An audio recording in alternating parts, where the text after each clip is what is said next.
Well, welcome to Planets of the Gods. We're in episode 3, Gifts from the Gods.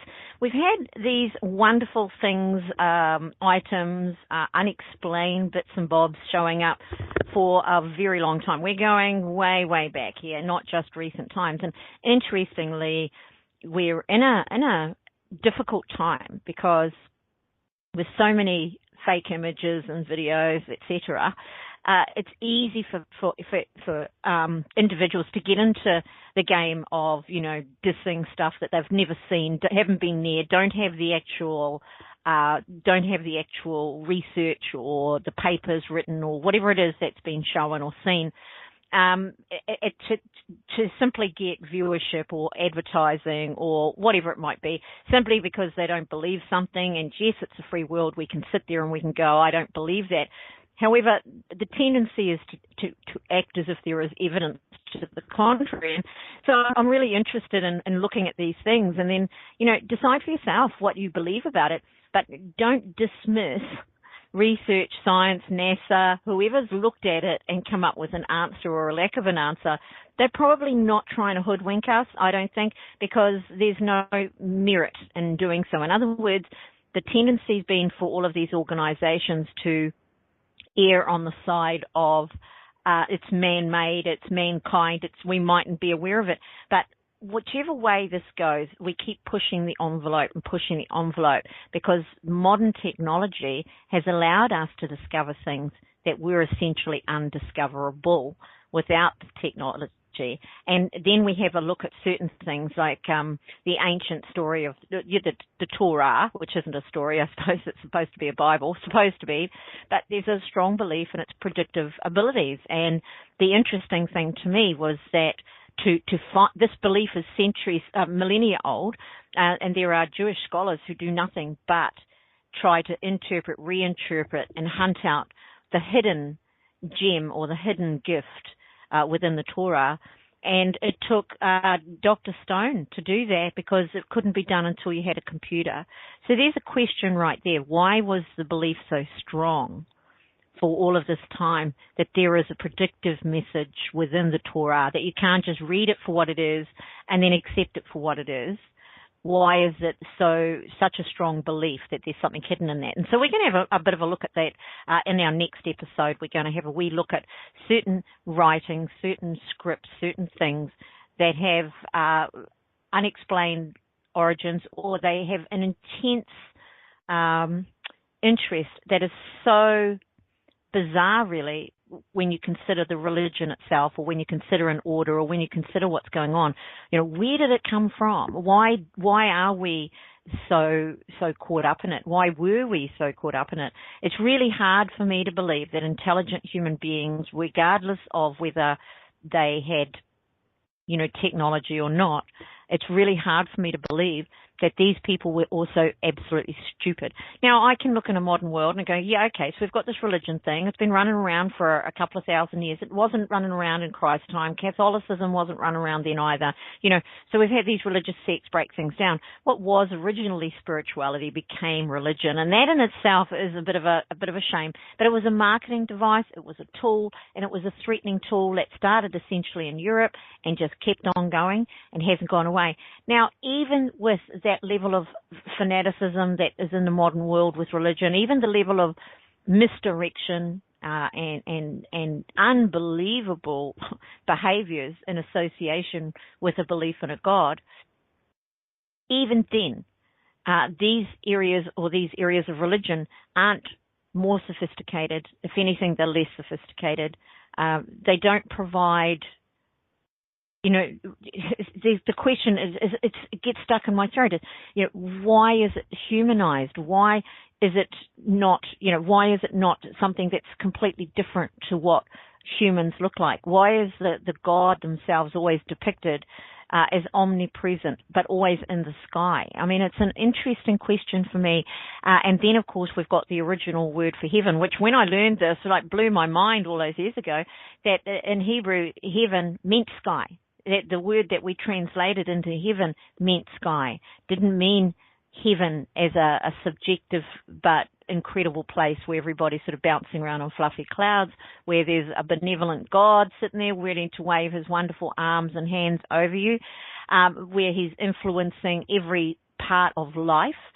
If you go back to spiritual beginnings, there was an understanding that life itself was a God. You know, you go back to certain beginnings and their gods, if you like, were perhaps not the gods in the way that we think they were, but they were paying homage to nature and they were paying homage to the sun because their life depended on it.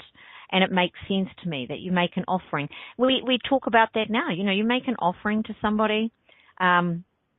This is market research, by the way. You make an offering to somebody that comes into your restaurant. So you just go up and you give them something before they've ordered anything, before they owe you anything, and they will be kindly disposed towards you. If you're in a country that tips, and I'm not, they will tips actually by giving people something as inconsequential as a couple of lollies, not at the bar when they were paying, not at the cashiers, but before they even started eating the meal, offering it first. By doing that, thefts went down. In a French restaurant where they were having problems, an outside cafe, they were having problems with salt and pepper shakers and spoons, and people were just stealing their stuff, you know, because they could. Little souvenirs, travelers, I guess. And so they went out and they would give this little offering on a little dish, and thefts went down 78%. I mean, huge, down 78% because they were given something. And therefore, there's a guilt factor now in taking something. In restaurants in America, they found where they do tip, they found that by giving, again, we're talking a few cents, a couple of lollies, a couple of mints, whatever, at the beginning, not just at the end of the meal, giving them something at the very beginning, tips were increased by something ridiculous, like over 80%. The actual, not how many tips were paid, but the actual amount of the tips went up significantly. Oh, no, it wasn't 80%. It went up, it went over double what they would, average tips would be, just by doing something as little as that. Now, it's inconsequential, but it says there's something in us that understands the word offering. And it's not a religious-based thing. It's inside us. When somebody does something nice, whether it's, if somebody walks down the street and smiles at you, it's very difficult not to smile back. Or it's an automatic. You feel good because that person offered that. They don't know you, but they offered you something. So it's a really interesting area for me when we come to making offerages or paying homage to nature.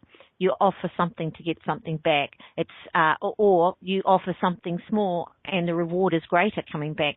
You see this through Wicca. You know, the idea of 3 by 3. I don't believe it myself, but the idea of making an offering of something to get something larger back. And essentially spells really do come from that area. You put an offering out into the universe, you put an offering out into an idea and an ideal, and it comes back to you. Really, really cool stuff. And when it comes to spells, it does work, by the way, if you put the energy in. And you'll see our literature and you'll see our behavioral ethics and codes. They're all filled with this stuff. You know, give a little kindness and it will come back to you tenfold.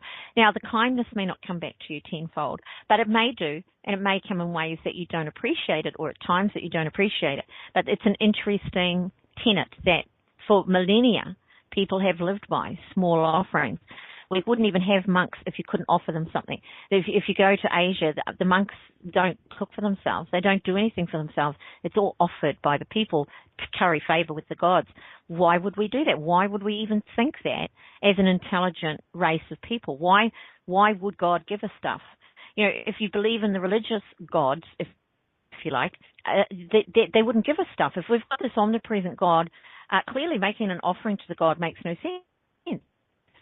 Unless there's an actual physicality that originates or predates understanding of it. Perhaps there was a time where going and giving the powerful superior beings that might have been around at the time, going and giving them something because they gave us something, or because we gave them something, they gave us something even better. That might have been small to them, but great for us.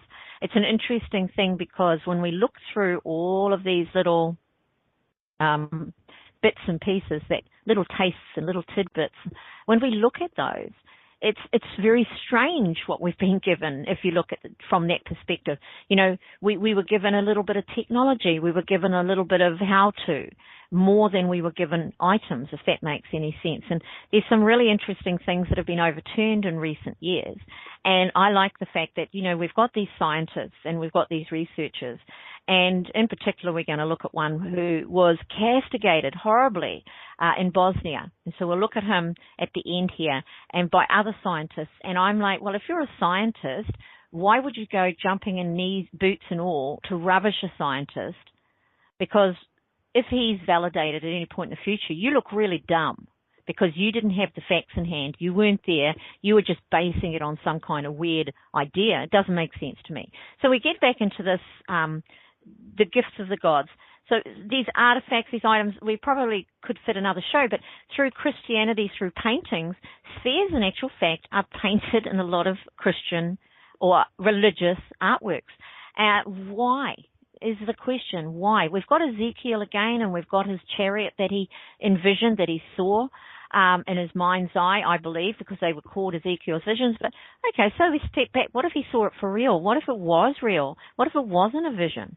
How does he describe this thing? He describes it in great detail, and this is the bit that gets me for all of it. It's the detail, the descriptions, and it's like somebody made sure Ezekiel's story got into that collection of works we call the Bible.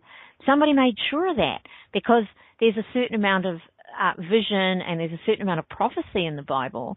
There's no doubt about it, but somebody made sure that was not left out.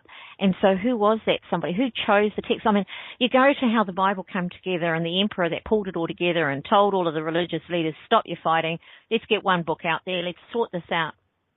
And, of course, the Torah was already in play, I would suggest. I don't really know how old the Torah is. I'm going to find out.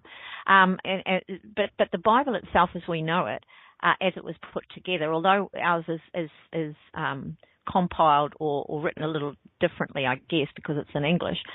But there was this putting together of a whole pile of belief systems and stories and information that starts with the Old Testament as being historical record, moving into the New Testament, which is mainly Christianity, mainly talking about Christ, but not specifically. There's a lot of stuff in there that's got nothing to do with Jesus. And when you're reading all of these things, it's like, wow, these guys are either running around like mad hatters, or essentially what they've done is they've put a book together that describes healers, visionaries, prophets, i.e. clairvoyants, and, people like us. And so this whole book that they are religiously, dogmatically embracing and selling and repeating and pushing is a book about people like me. And that's not me being highfalutin. People like you too. And when you think about the statements that were made and how far religion has gone away from those statements, if you want to look at as Jesus as the teacher, trust me, Buddhism's got their own. They're not using yours. So they've got their own Messiah. They've got their own teacher. We've got this through the ages. It's not a new thing. So we've got this guy running around telling everybody, and he's political, whether you want to admit that or not. He's definitely political. That's why he was killed, not because he wasn't political, but because he's trying to break down barriers. He's a revolutionary. He's trying to break down barriers between the common man and the man who has everything.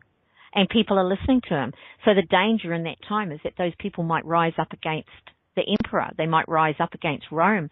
That would be bad. Okay, so we can't ignore that. That it was an embattled period of time. There was a lot going on there. There were a lot of wars, skirmishes everywhere. The Romans had walked in and they were conquering everybody left, right, and bloody centre. And then, of course, while they're doing that, we've got the Palestinians, and we've just got this hotbed of warring factions, and different groups. And then a few hundred years later, Christianity goes bowling on into the area because what they really wanted to do, my belief is, they really wanted to find these artifacts. They wanted to find the Ark. They looted and pillaged the Eastern Bloc, like in ways you could not even hope to guess at. And we end up with all these artifacts that are worth a fortune. So let's not pretend it was ever been about religion. It's always been about money, and it's always been about getting something you want. It's always been about conquering somebody to take off them what they can't or won't give you. So it's a phenomena that is fascinating, because we get this with the gods. Why would our gods be warring with each other? The stories are so detailed. They talk about who's the parent, who's the child.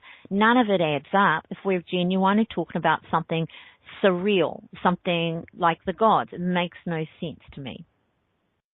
We've got to start with these religious pictures, and when you look at them, you think, okay, an artist drew that. What the hell is that ball doing in the middle of these two guys? What the heck is that, man? And then you move. This picture this is a close-up of a painting. God is handing a ball, and I think it's Abraham. I did have that information, and then I managed to misplace it. But he's handing a sphere, a perfectly round sphere, to Abraham.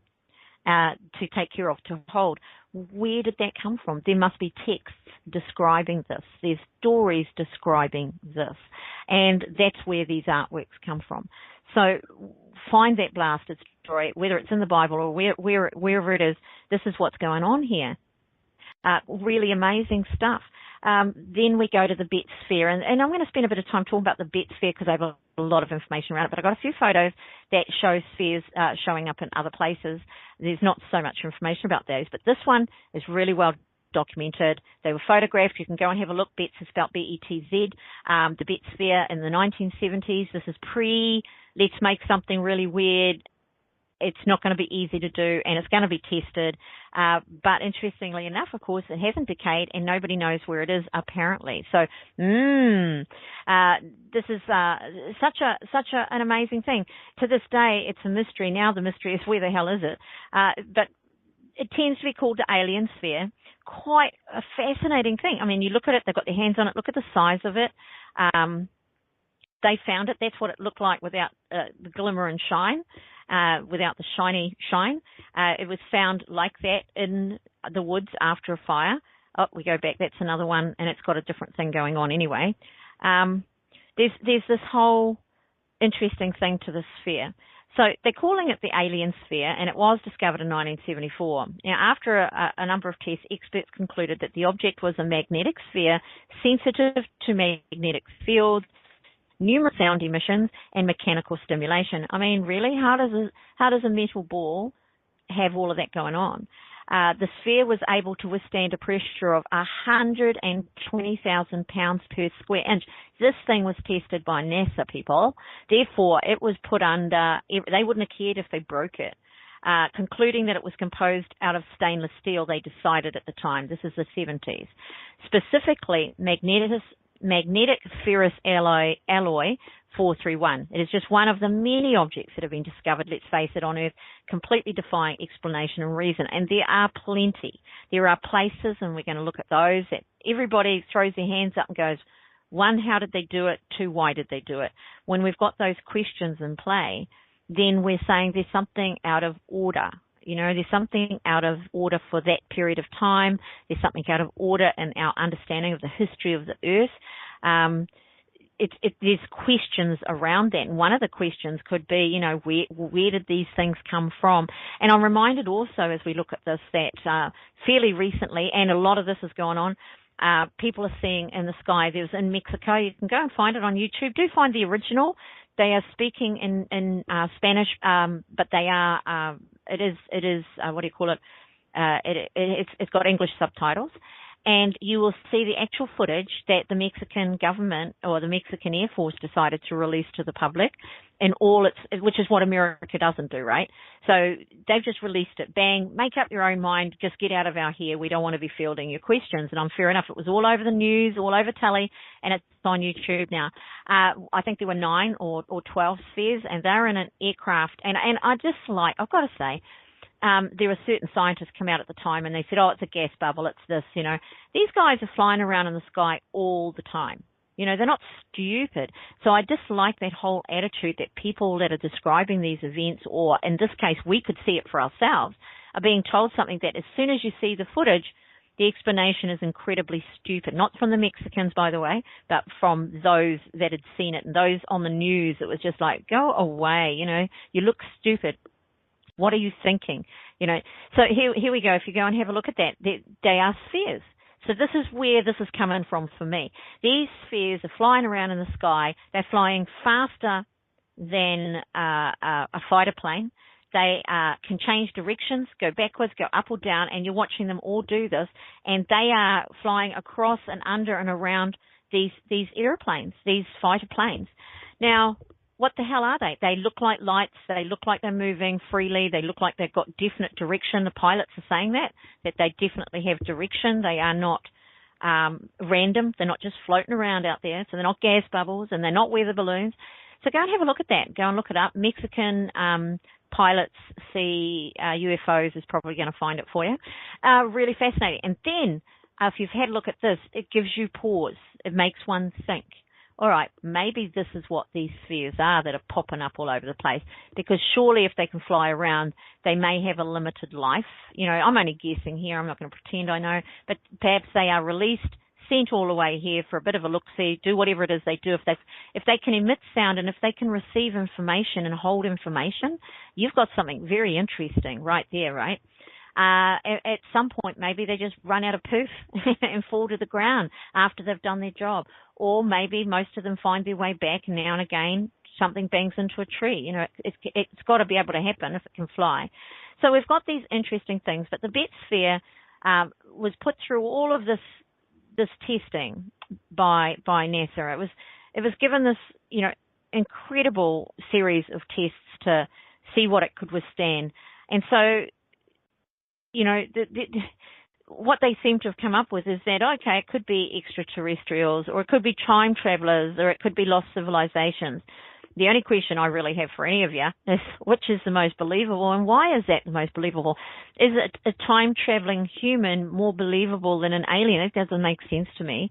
Lost civilizations absolutely could. But the idea that we lost technology so completely, I would struggle with believing, to be honest. So to lose some of it, I get it. But to lose it all, that just doesn't make sense to me. There would be remnants, one would think, right? And you could say these are the remnants, but I mean there'd be remnants in play of how to do that. So clearly whoever was making these things, or whoever made these things, whoever created these things, whoever used these things, did not share the technology, and that's where I'm at with this, of how to do that. That means they were separate from everyone else.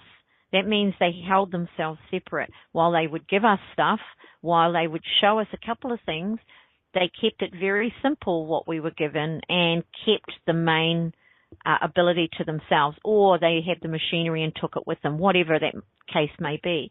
This one was discovered by Terry in the picture there. After a fire. There was a huge fire on their property, and it destroyed a large area of nearby forest by his home. And as they were going through to assess the damage once the fire was finished, they found that sphere in there. Did it cause the fire? Nobody knows. It wasn't damaged in the fire. It wasn't hurt. It's very dense material. It's to be noted that if the fire hadn't occurred, it would never have been discovered. So it could have been laying there for a very long time. The object is about 20 centimeters in diameter, and it's in perfect condition and had a mysterious triangle depicted on its surface. I struggled to find a photo with that really clearly, although it's probably out there somewhere. I waded through a lot and didn't manage to turn it up. Now, this is a newspaper photo from the article it was written. They concluded, this is the BET family, that it was probably the remains. At that point, they thought it was remains of a satellite or military equipment. However, there was no crater caused by the impact. There was no crater around it or any other sign of damage to the surroundings. There was just this massive fire. So there were questions about whether it was already there, and it was only because the fire cleared all the foliage that they found it. The BET family reported strange behaviours from the family dog after they brought it inside, and some believe that this behaviour was attributed to a high-frequency wave originating from the object outside the hearing range of humans. They proved that it emits sound. It's a sphere that emits sound. I mean, if you went back to the days before records and you talked about a CD player, or then in the days of CD player, if you tried to describe a USB drive, people wouldn't get it, They truly wouldn't get it. They wouldn't understand, how does that do that? It doesn't make sense, because to make one work, you have to have the other part, which is the player, right? So if you just had one part of those, working out how it worked would be quite a challenge. It's easier on something with the little rings. You could guess and surmise maybe that something's got to go round and round, but I only know that because we had records. So I've always known that. So it might be that these have to fit into something to impart their information if that's what they're doing. Perhaps there is an influence. If they're sending out a signal, it explains, and if they're magnetic, it explains when people go into areas that are considered to be, areas of activity, why compasses go crazy and what electrics go crazy, which would happen with strong magnetic fields around you, right? They would go crazy.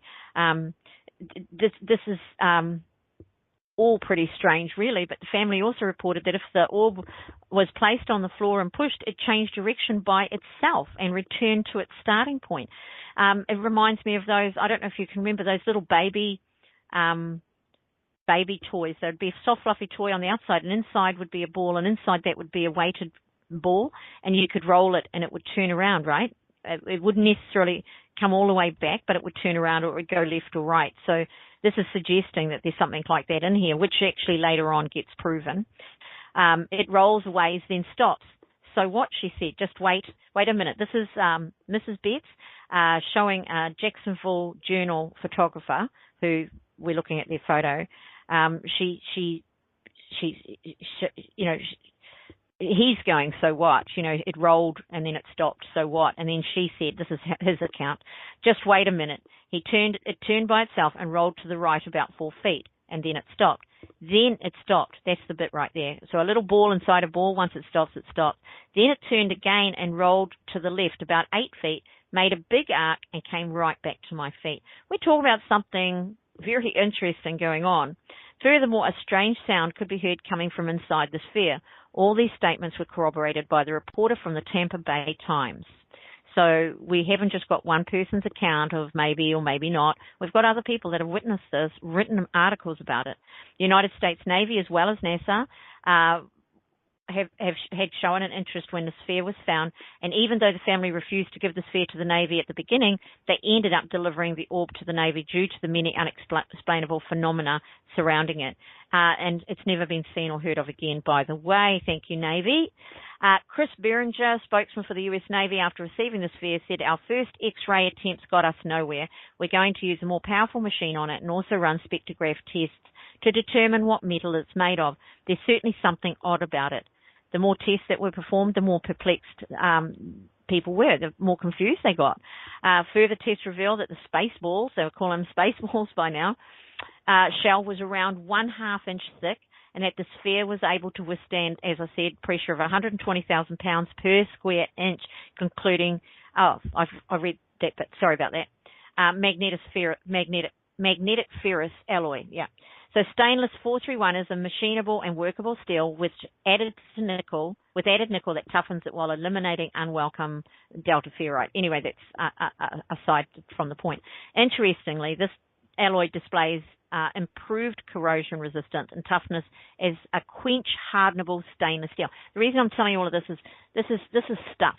Its corrosion resistance makes it ideal for marine and aircraft applications. This alloy as we used it, was used for aircraft fasteners and fittings and should be considered for structural parts in marine atmospheres. So we're saying we know what this metal is today. We understand what it is. But Dr. James Harder, a professor of Emeritus of Civil and Hydraulic Engineering at the University of California at Berkeley, showed interest in the sphere. He asserted, based on his X-ray studies, that the two internal spheres are made up of elements far heavier than anything known to science. While the heaviest element yet produced in any atomic reactor here on Earth has an atomic number of 105, and the heaviest element occurring naturally on Earth is uranium with an atomic number of 92, Harder claims to have determined that the Betz sphere has an atomic numbers higher than 140. If one were to drill into the sphere, he asserted, perhaps the masses would go critical and explode like an atomic bomb. Now, that's a really powerful thing to say about this little innocent-looking sphere. One of the more interesting things is the fact that it had all of this stuff going on. So where did it come from? What is it? And how, why, where, and all the rest of it. Then we go on and we have a look here. Now, that looks like it might be a mine, but actually isn't. It was accompanied by an article that quite literally said it fell out of the sky. I lost the article, unfortunately, but there's a few shots of them all standing around it. They're not concerned about it. Therefore, it's not a bomb. It's not an unexploded bomb or anything like that. The article was really interesting. There were people that reported this light. They saw it coming out of the sky. and it fell to earth, literally. Now, here we have got no way a meteor. It's clearly a device. It's clearly made from something, and it's also bigger than the Betz sphere of the 70s. So curiosity aside, these guys are paying a lot of attention to it, as you can see. And then we move right on to King Tut's dagger. Now, this is something I brought up with Cadmus, because we've got this time of Cadmus, the god making metal, making alloys, Arcanum to be specific. And then we have this metal. Now, what I'm interested in with this metal is the scientists. They crack me up. They can't help themselves. They have determined a number of years ago, not too many years ago, but they had determined that the composition of the dagger, they compared it with meteorites that landed within a radius of 1,250 miles. They found a close similarity, not the same, a close similarity with one that hit the seaport city of Marsa Matruh and 140 miles west of Alexandria on the Mediterranean coast. Their finding may explain why in 13th century BC, Egyptians started using a hieroglyph that translates as iron from the sky. There's a double question around that. Is that what they're trying to say? Because the word iron doesn't apply. It's a rock, even if it's got metal in it. So I'm curious about that. We're also curious as to the fact that now we have proven by the shipwreck, which I showed in episode 2, it's been proven that Arcanum existed, that it was mined, that it was made into ingots, that it was sold and traded and used by finding it in a shipwreck of a ship that went down 2,600 years ago, somewhere in that range anyway. So they find all of this on board now. They've got metal, they've got helmets, they've got all of this stuff going on at that time already, but this is separate. It's not made into these helmets, it's not made into these things. So now they're looking at, okay, so this metal for the Egyptians, since this boat was trading and taken around, could easily have been bought and could easily have been made. We've got these questions now. We've got this super metal. It's highly magnetic. We've got a man in New Zealand who created a magnet that was so strong, tiny and incredibly strong. They use it for inertialess drive exploration at the moment. Inertialess drive is where you're not motivating and breaking down particles and pushing things behind you to move forward. You're moving within a structure rather than trying to push this out of your way, if that makes sense. So inertialess drive is a big research thing at the moment. It has been for a long time because, of course, that saves the use of fuel. So we use fuel because we have to push the weight. We have to move things out of the way. We have to resist, or something's resisting us moving through it. The heavier the resistance, then the greater the require of fuel to make something move, to make it go forward. And so inertialess drive. So what he created was essentially a tiny little magnet, and he put it inside a little ball. Oh, my God. And they use it to eat emissions. It eats emissions. This magnet just goes chomp, chomp, chomp. And so it's in a lot of cars now. They use it, they're trying to work out how to use it to supply energy for rockets. So it stores energy is what we're talking about right there. Stores energy. When they were looking at, they reckon that one little wee magnet like that can power 3,000 houses, completely power 3,000 houses, but it has to be suspended. Now here we get into the tricky bit, but if it wobbles off if they suspend it and it wobbles off its suspension and it's big enough to do that, or there's enough of them, then if it wobbles off its suspension, then it could conceivably explode and blow a big crater into, like a whole city could just be blown apart. Really fascinating stuff. And so we're in the realm of these spheres, except for these spheres have been around for a long time. And this guy's got this sphere on his property in 1974, long before our New Zealand guy invented this little magnet system. And so we are talking about something interesting. And this man said, which I thought was fascinating too, he said to me, he accidentally saw a chakra, and it just hit him because he had the engineering background. That's how you get energy. It's that magnetism. So he could see that the reason the chakra moves around, or the energy moves in a circular motion, and it moves inside in the opposite direction, which I see. So it moves in two different directions. And then that's why he was talking to me, actually, because I could see chakras. And he's describing to me that it's because he could see that, and he just saw it for a flash once. and then he went and made this magnet inside this ball, which created this energy, or held and stored energy. It attracted energy. Fascinating stuff, and I know I'm getting off track, but you're thinking of something that he's discovered in the last sort of 16 years, and here we have a complete item doing all of that and roaming around out there with other abilities as well. But when we've got this dagger of King Tutankhamun, the blade, they decided, later on they decided to do a test, I think from the 1990s it might have been. They examined whether the blade came from a meteorite, but the tests were inconclusive or disputed. In other words, there's some parts that match and some parts that don't. In other words, that's not it. It might even have parts of a meteorite in it, but like it would be like trying to, to test copper, beaten copper with nickel and other elements in it, and alloy, which is multiple metals, by the way, with copper in a rock, which is pure. You can say, well, yeah, there's copper in that rock, but the item was not made from that rock. Okay, the copper had to come out of the rock first. So we've got questions there. And is that basically what happened for Arcanum? It was all in their soil. If you go back to the Cadmus thing, so we know that they must have mined it in some way, mined a hill, and a hill can be completely gone. When it's been mined, you can take it completely away. Maybe that's why they left. Maybe that's why they went. They got what they wanted and went. These are the things that we're looking at. And in the meantime, some of that metal was left on Earth. They gave it to the people. They may have used it to trade for food, for anything, because, of course, that would be an important element, wouldn't it? Eating. Newer technology allowed the Italian and Egyptian team, led by experts from the Polytechnic University of Milan, and I'm bringing this up to show, these are serious people that have looked at this stuff. These aren't just, weirdos and nutters and ufologists. These are serious people. The Milan, the University of Pisa in Italy, and the Egyptian Museum in Cairo, they say it's still fairly inconclusive, although the meteorite which they tested had elements of metal in it. So I think everybody's reaching just a little bit.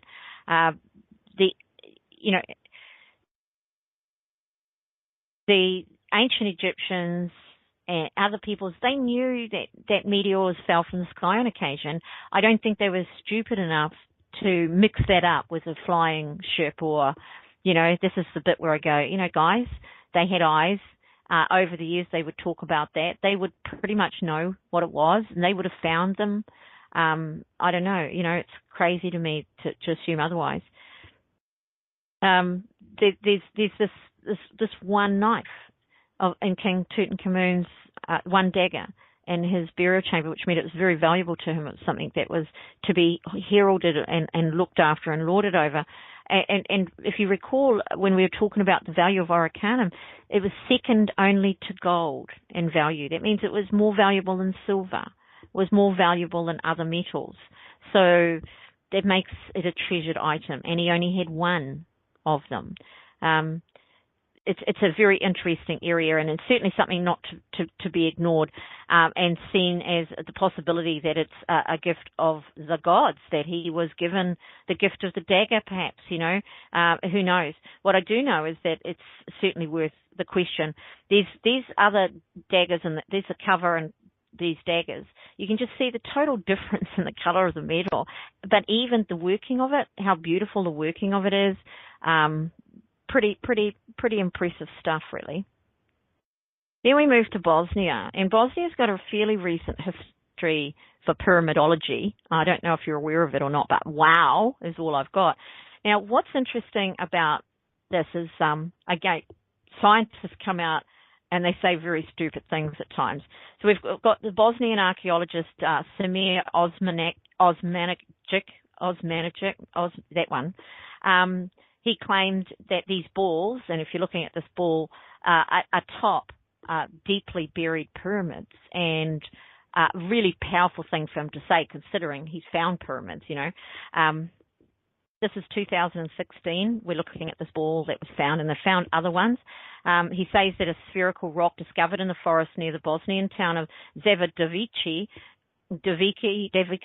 could be the oldest creation from stone carved by human hands. Now, here's the assumption that it was carved by human hands.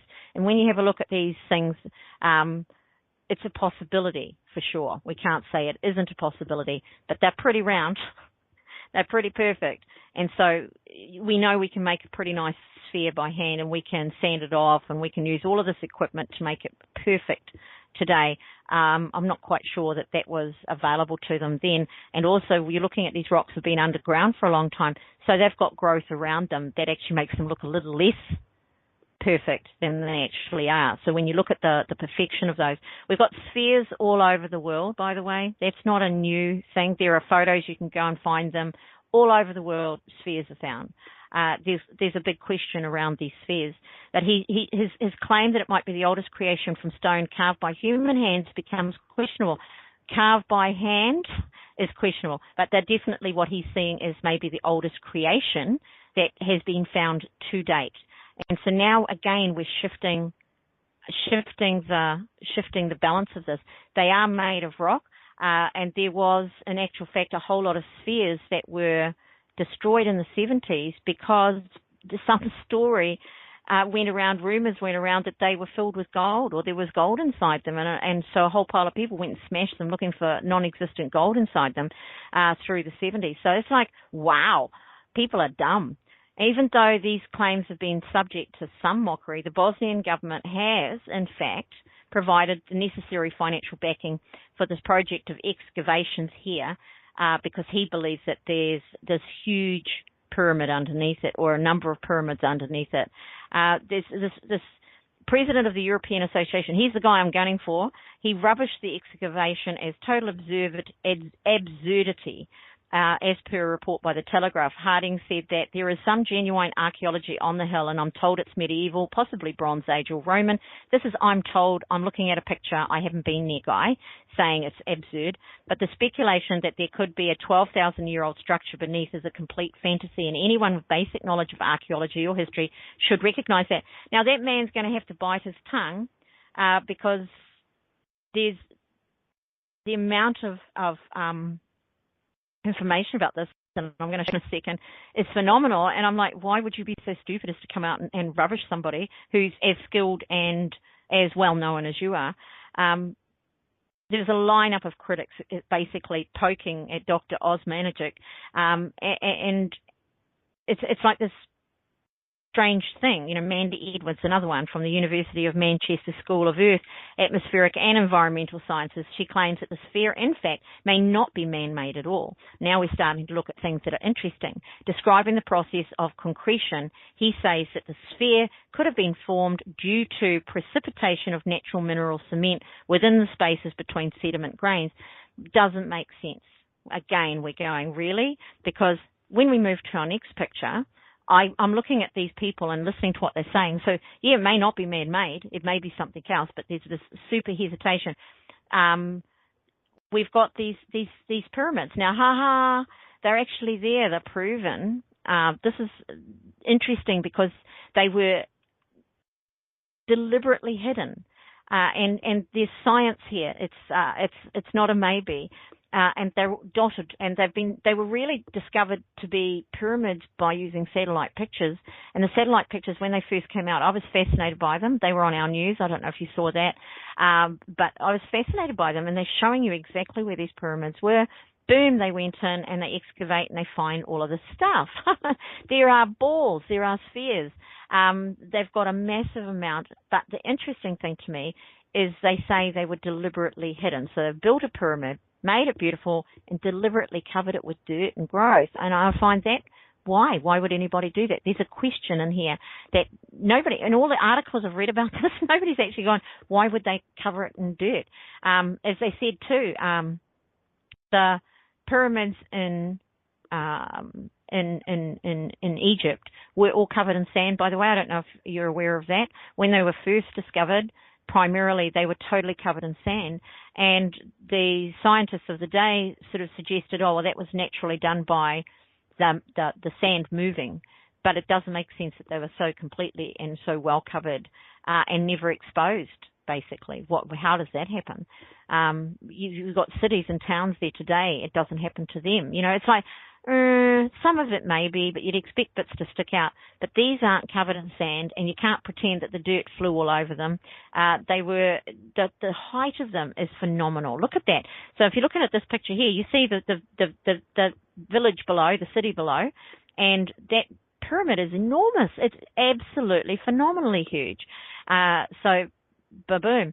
It was in 2005 that this archaeologist Oz Managich discovered several structures covered by topsoil and vegetation. An international scholar of worldwide pyramidal structures, he recognized the manufactured angles and coordinates that characterize pyramids on, are you ready? 5 continents. We've only got 7, so on 5 continents these were built. So now we're talking about something that's being done all over the place. It's not an Egyptian pharaoh thing. It's not a, it's because, we've got the Mayans with a smaller form of that, but everything they were building was in this form as well. We've got these beautiful Chichen Itza, we've got these beautiful pyramids over there on the North American continent, or South American continent, American continent. Subsequent excavations and scientific testing of artifacts have dated several structures from 12,000 to 4,000 BEC. BEC, before the era of Christ, right? So that counts as 30 years alive. So before that, we can toss in 30 years, I suppose. 34,000 BC, beyond imagining when you think about it. Why would people that were simply living go so far as to build these huge pyramids? Now, they didn't just build one in Bosnia. Oh, no. They built a lot. We've got a few. We've got a few. They've got, now they're naming them pyramids, but they were called hills before because they thought they were just unusual hills. For all of those years, that's what they thought. The Great Bosnian, they say to intentionally hidden, the covered pyramids were considered to be natural hills. So to intentionally hide it, I mean, it boggles the mind. The Great Bosnian Pyramid, formerly known as Kika Hill, is the first European pyramid to be discovered and is located in the heart of Bosnia in the town of Visoko. The pyramid has all the elements of 4 perfectly shaped slopes pointing towards the cardinal points, a flat top, and an entrance complex. On top of the pyramid, if you put in the Great Bosnian Pyramid, you'll actually go and you'll see all the photos of them. They've gone inside them. They know they're not pretending. They've gone inside. They've had a look. They've taken photos. On top of the pyramid are also the ruins of a medieval walled town. So we've got this pyramid going all the way up. How many feet is it? I think it's 700 feet high. Let me have a look. Hang on, my information. 722 feet high is the. Oh, sorry. Yeah, is the Great Pyramid of Pyramid of the Sun. Sorry, of Bosnia. Pyramid of the Earth. Pyramid of the Sun. Pyramid of the Moon. Yeah. Pyramid of the Sun is 722 feet high. The thermal satellite images show the hills cool off more quickly than others in the area, so pyramid material absorbs less heat than soils, so the hills contain hollow areas. So that's how they really discovered them or proved that they were. They're looking at these things and thinking they're this really unique shaped hill, only to find that no, it's not. Then to boot, as you look at the top of it, there's a town. How massive is that? That you've got this town on top of a pyramid. Now all the town's down in front at the base of the pyramid, so that's perfectly livable. It must have been livable at the time. And so you've got the top of a pyramid. So you climb 722 feet to your home. That means you've got to go down all that way. Inside there hit tunnels, all of that stuff, to get food, to do anything, because you've put yourself on a pyramid. Why would you do that? Massive question. That's why it's in this show, Gift of the Gods. There's a question to me that perhaps they wanted the height. Perhaps they needed the height for a reason. Perhaps it needed to be separated for a reason from whatever was down below. Perhaps they needed to protect things. Who knows? But there's something definitely going on. The perfectly shaped slopes pointing towards cardinal points pointing to a flat top and an entrance complex. The ruins of a medieval. There we are. Once the base of the Bosnian kings, Verko of Kotromanic, that's where, I don't know, once the base of a Bosnian king, and from 1338 to 1391. The top little bit is sitting up there so he's gone up there and he's made it as base so you can see all around, I suppose, because that's what kings tend to do. Because of its similarities to the Pyramid of the Sun in Teotihuacan, Mexico, sorry, I don't even know how to say that either. It has been named the Bosnian Pyramid of the Sun. So hang on a minute. So let's take that back again. Bosnian Pyramid of the Sun. Yeah, so the Bosnian Pyramid of the Sun is 722 feet tall. Now, the Pyramid of the Sun in Mexico is 210 feet tall. That's a huge difference. Having said that, it's flat at the top. And the Great Pyramid of Egypt, the biggest pyramid in Egypt, is 450 feet tall.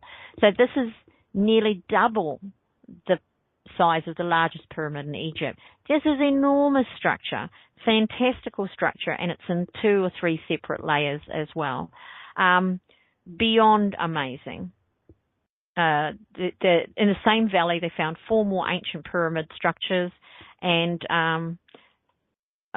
let's have this one here. Hang on, I'll save that and show you that. I didn't put it on the slideshow, so I'll upload that for you. The Bosnian Pyramid of the Moon, the Bosnian Pyramid of the Dragon, the Bosnian Pyramid of Love, and a temple named Temple of the Earth, which is the one I'm going to show you, and that's the one that's exposed at this stage. Just fascinating stuff. You can, where am I? Let's go get that and bring it up and show it to you. So rough shape, this is what you're looking at, I guess. And I don't know where it went. Oh, it went there. And we've got it down here. Boom, boom, boom, boom. That's it there. Not a great photo of the temple, but it will do. And so we've got this amazing discovery. Now, we're going back here. We've got this amazing discovery. Now, the excavations are ongoing and continual. I'll give you this as the pyramid site, so you can follow that link and you can have a look at all the photos yourself, pretty much. And I think that will work later. You'll also see all of that information is just amazing when you look at it. There's a lot of questions around it. They have stone spheres that were found in Bosnia and Herzegovina, whatever, mysterious carved stone spheres. Something like, Costa Rica has them as well. They're somewhere between 1,300 years old, somewhere in there. But there's 390 or 400 of them. There's like this massive number of them, which leads to question. Now, they say that they could be naturally formed, and it's, I suppose, possible. But I was in Canada for a while, and in Canada they had the glacial icing up of the big rivers, broke up rocks and then pushed them out to sea. And it's quite a fascinating thing to think of that from the Ice Age. When they pushed them out to sea, they're all smooth. I've got to say there are some that are pretty round, but they're not spheres. You can't call them spheres. So, and I suppose the question is, why are they dotted all over the place the way that they are? And what's going on? And you only have to look at them to go, well, kind of does look a little bit machined. The word cementation as well is used for metal. Making metal compounds, putting them together, and then once they do, so it's an artificial word, not just a natural word. So cementation happens naturally, but it's also an artificial creation of alloys. It's a technique that's used, that they got from nature. So when you start having a look at these spheres, and while some of them aren't perfectly round, I guess, there are too many that are. Carl Sagan actually said, to his mind, there had to be a reason that these spheres are where they are. In his mind, he believed pretty much that he believed that they are indicators of something that went on in that space, or they are there as guides to find these things. Why would you hide a pyramid? Possibly if you're going to leave it for a really long time and you didn't want people like us finding it. If you left a planet a long time ago, while you might allow for a population increase, you might come back and be horrified to discover that what was, basically a few 100,000 people on a big, huge continent turned into millions, if not billions of people, I should say. And so what was quite isolated, it also indicates that if they were deliberately buried, it also indicates that there was nobody living around those spots. You know, there was no point in deliberately hiding something everybody knows about. So it's a fascinating thing, and it fascinates me even more for us to look at the fact that these were discovered only after we got satellites. Now that's the second thing. The satellites show where they are because they are filming the Earth from there. That means that you could find them from space. You get that little point, right? And if you could find them from space, then was that the intention, that they would be large enough so that it can be seen from space? And when we talk about our show next week and we get into the finer points of possible technological advances, and we will look at things like crop circles, and we will look at these markings on the side of hills that defy any logical explanation, and that makes those that are trying to explain it in a human terms actually sound a bit silly. The idea that people who have to work hard as they do to survive spend all their time making useless balls it really makes no sense to me, just because it's pretty to look at, or massive great pyramidal structures just to bury somebody in. Now, the fact that they were found makes sense to me, that if you had the Pharaoh and he's a god or aligned with the gods in some way, which is what they believed, then he's going to, if that structure is already there, put me in there. Put me in there. I'll go in there. That'll be great. Let's turn this into something for me, because this is larger than mankind and I am larger than mankind. So it's not out of the way that they use something, the Egyptian kings as we know them, that was already there. The dating of these structures is intensely and hotly debated, and I don't doubt that it's debated because however they are looking at these things, there's a predetermined idea of civilization affecting their answers. That is to say, they believe we've been around for this long, and therefore it can only be that old, kind of a thing. Now, our advances in aging things and looking for things under the earth are quite phenomenal. Due to mining, we've got machines now. You can run over the surface and you can actually have a look at what's underneath to, I think, about 20 kilometres, which is quite significant. Then, of course, you've got, as you saw, heat imaging.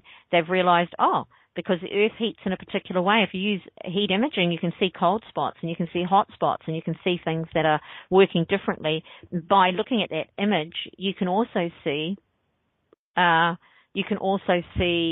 if there's a shape, like a specific shape. Those are the things that you're looking at. You're asking yourself these questions. What are these shapes, and are they geometric in nature? Are they possibly man-made? I'll show you one of these rock spheres. We're nearly at the end of the show anyway, but I want you to have a look at that, because while some of them are a little bit broader, the rest of them really aren't. And here's an imaging of what's under the ground by way of measuring what it must be like. Pyramid map it is, and we'll see how we go with that. So I'll get the sphere up so you can have a look at it, because it's out there in the wild, and look at it. You can actually see. The best way, it's not striations. When it comes, it's this interesting question. When we see all of these places that have got huge erosions in different areas, and they're never like that. They're never that perfect. Not really. So that lends itself a question. I mean, look at that thing. It's just perfect.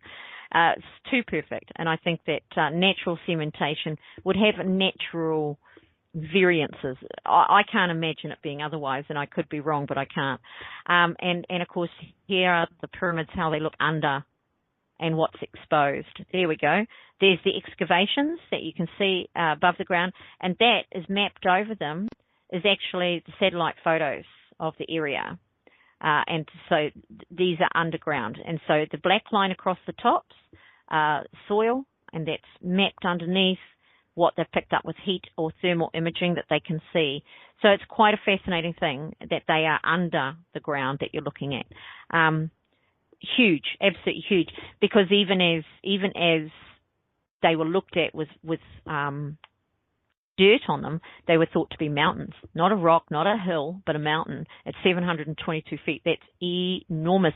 And that probably is, if you look at the photos and you think, how could they possibly think that that wasn't a man-made something? Well, the sheer size of it would make them think it wasn't. It's 722 feet high. You would never believe that man made something like that. But there's extensive workings, there's extensive maps of the tunnels, of what goes between them. It's a huge, huge undertaking. So you decide for yourself whether the gods built these pyramids and put them there for these visiting gods, put them there for themselves. And next week we're going to have a little bit more of a look at certain, not so much the artifacts, but the markings, the signs, all of these wonderful things that were left for us. And then after that, we're going to go and have a wee chat about Jupiter. So stay tuned with us every week for this wonderful series, Planet of the Gods. I'm Dorothy-holder. Thanks for listening in, and ciao for now.